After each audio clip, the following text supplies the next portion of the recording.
All right, what's up, my brothers? So in this video, we're going to be talking about a very, very common mistake a lot of men make in long-term relationships and marriages.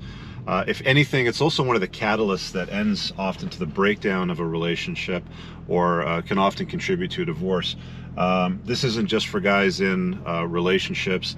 Guys that are single, spinning plates, dating women should also pay very close attention to this one. So here it is, and it ties into this catchphrase that I've used many times before on my channel and on my podcast, but at the end of the day, the way women generally mate select is they hang out at the finish line and they pick the winners. That's just how they are. They're hypergamous. They always want the best they can get. They don't date across and down. They're going to date across and up. And what they really want is for a guy to communicate, generally speaking, covertly through his actions and his life choices and what he does, that he's got it. You know, women don't want to deal with a guy that doesn't have it together, that has problems that they can't deal with. And I'll use this example. There was a question that came up the other day where a younger gentleman was basically asking, look, you know, what sort of problems do I want to communicate to my girlfriend in this relationship? And the problem is that men have been conditioned by women and by society in general and media and all the programming that they get that plugs them into these comforting lies in life, that we're supposed to communicate more, be more like an open book. And if we don't communicate enough, then we're not going to form a genuine connection with, you know, our significant others. And that's simply not true. The reason why it's not true is it often leads to the breakdown of that relationship when guys mope and whine and complain way too much. There's a certain amount of communicating that you're going to need to do. The amount that ends up generally as over communicating is when you overly emote things that women don't want to hear about. They don't want to hear that you've got problems that you can't deal with. Okay, I know that you've been told, you know, for a lot of your life to just, you know, be yourself and be kind and communicate with her and blah, blah, blah. But she doesn't want to know that you've got problems that you can't deal with, right? Let's say something's going on at work with one of your buddies or something like that. If you're an entrepreneur and you're running your business and things are coming at you, I mean, generally speaking, if you're one of these high level guys, you've probably got it sorted out, but there's still a good number of dudes that I've talked to that still overly emote and overly communicate problems to their woman. You don't do that.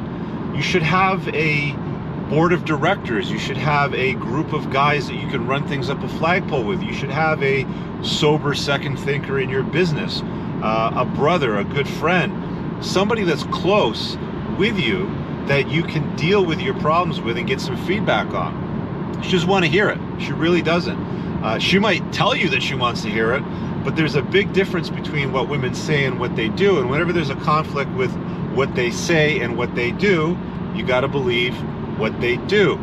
You know, one of the common complaints I heard from a lot of women after I got divorced and I was dating in that age bracket, a lot of women would complain that their husbands, their ex-husbands, you know, were just like little children to them. And they don't want another child. They really don't. Moping and complaining and whinging and whining, and you know, it's difficult for me to assemble all the sound bites, but you get the general idea. And these sorts of, you know, communications that you're gonna, you know, make with her they're not gonna help you. She doesn't want to hear them. Again, you know, she wants to know that you got it. You know, she wants to know that you're a firefighter that can put out the fires. She wants to know that you're a competent man that can solve problems that comes his way. She doesn't want to hear you whining and whinging about somebody in your company, an employee, a coworker, somebody that reports to you on an ongoing basis. She wants you to be the shoulder to cry on. Okay, let's be honest. She wants you to hear about it. She doesn't always want to hear about your solutions. She just wants you to hear about it, but it's not reciprocal. Men and women are not the same. It's one of the things that annoys me to earth's end when it comes to these sorts of topics. There's far too many dudes out there, and I get why they do it, because they've heard it, you know, their entire life is just be, you know, less so she can become more, and let's be equal, and men and women are the same, and blah, blah, blah. She's not into that. If that was true, then why do women hang out at the finish line and fuck the winners? Let's just be honest. You know it's true. You might want to fight it. You may want to argue with me on it. It doesn't matter. The fact remains, when there's a conflict between what's said and what's done, you have to believe what women do. And they do get turned off by guys that are overly emoting and overly complaining and overly whinging and whining about problems in their lives. She wants to know that you get it. That's all that she wants. So be that guy. Be the guy that gets it. Be a competent guy that can solve problems. Be able to, you know, if there's an issue with your vehicle, you can diagnose it. You're not going to call her father and ask him for advice or something like that. She wants to know that you know how to solve a problem when it comes up in the family, the household, in the relationship or whatever. And the same thing goes for dudes that are dating women. Hey, how was your day? Oh, my day sucked because this, that, and the other thing, and da-da-da. If she hears that enough times, guess what? She's not going to be messing with you anymore, boy. She's going to start messing with Kevin from sales or Steve from accounting. That's who she's going to start messing with. Probably because they got it together and they're the VP of sales or the VP of accounting or something like that, and they don't whinge and whine and overly emote about problems in their lives. It's a really, really, really important concept that too many guys overlook or take for granted. You have to unplug from these comforting lies that you've been told in life, you know, gentlemen. A lot of this stuff that you've heard, if women don't respond positively to it, then start responding yourself in a way that gets you the results that you want. There's certain things that you want to communicate, okay? So let's deal with that now.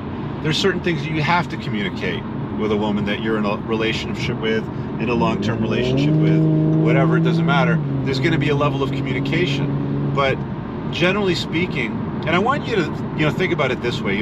If I can sum it up for you, you've got 2 ears and a mouth in that ratio. 1 mouth, 2 ears. Use them in that ratio, okay? Listen more than you talk when it comes to your chick. She's gonna have problems, let her dump them on you sometimes. You're gonna have to listen to it. She doesn't necessarily want to hear your problems.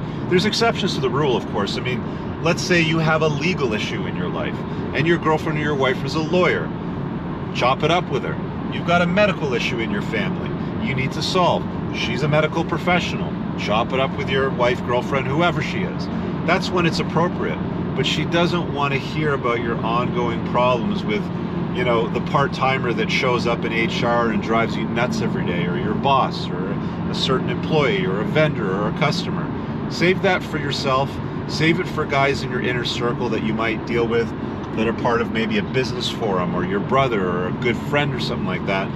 The guys on the hockey team, whatever it might be. Save it for those guys and solve the problem with them. Bounce the ideas back and forth that way. Men are innate natural problem solvers. That's what we like to do. You know, that's why I was saying earlier, when a woman starts dumping some of her problems on you, she doesn't always want you to solve it for you. She just wants you to be a shoulder to cry on so that you hear it, sort of thing. Different conversation. We'll save that for another video. But it's incredibly important that you guys understand this. I'm going to say it a third time. Women hang out at the finish line and they pick the winners. They don't want to hear about your complaints or your problems or the issues that you have in your life. They just want to know that you as a guy are a competent man and that you got this. Communicate that the best way that you know how. Generally speaking, not overtly like, I got this, babe. It should just be communicated by your actions and your choices and your schedule and that sort of thing. If you need to overtly state it, cool, whatever, but you get the idea. Now, that being said, I'm going to wrap up the video. Pinned in the top comment, there's a bunch of useful links, stuff for my community, my book. If you haven't read my book, The Unplugged Alpha, and you feel like you're stuck into conditioned lies, comforting lies in your life that don't serve you, it's a good read. Check it out. It's a full 5-star on Amazon. It's been out for about a year now. I'm actually working on the follow-up to it right now with some more sort of deeper down the rabbit hole stuff. But check out the pinned stuff in the top comment. We'll see you guys in the next video. Have an awesome day. Peace out.